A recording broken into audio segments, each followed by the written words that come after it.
I am the longest-serving independent in the history of the United States Congress. So what I'm going to tell you today is not something that you hear very often on Fox or CNN or ABC or the Washington Post, or in fact in the halls of Congress. What I'm going to tell you is that the working class and the middle class of this country are in serious trouble.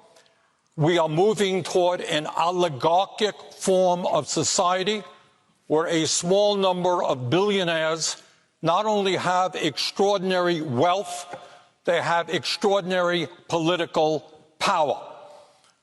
We are living at a time when half of our people are living paycheck to paycheck in the wealthiest country on earth, when 70 million Americans have no health insurance or are underinsured, when we have a starvation minimum wage at the federal level of $7.25 an hour, where half of the elderly workers, older workers in this country, have nothing in the bank as they fear retirement.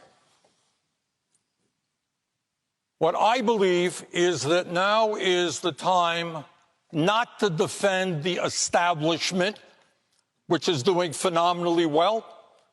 When you have two people on top in America who own more wealth than the bottom 40%, two people, top 1% owns more wealth than the bottom 92%.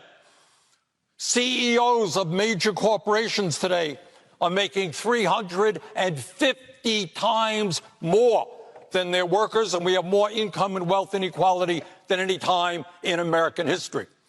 Now is the time for the American people to stand up, make it clear that enough is enough, and that we need a government that starts representing all of our people, not just wealthy campaign contributors. What does that mean? It means that we have to end a corrupt political system in which big money buys elections. It means that we have to end a very unfair tax system in which billionaires in a given year don't pay a nickel in federal taxes. It means we have to raise the federal minimum wage to at least $15 an hour. It means that we have to join every other major country on earth in understanding that health care is a human right, not a privilege, and stop spending twice as much per capita on health care to enrich the drug companies and the insurance companies.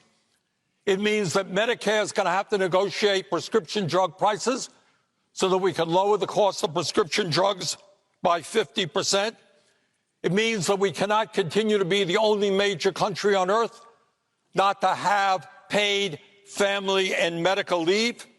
It means that we have to restore the $300 tax credit so that we are not continuing to be a nation which has one of the highest rates of childhood poverty in the United States. It means that we have to expand Medicare to cover dental care, hearing aids, and eyeglasses so that elderly people in this country can live out their remaining years in dignity. And it means, among other things, that we cannot continue to ignore climate change, which is an existential threat to this planet.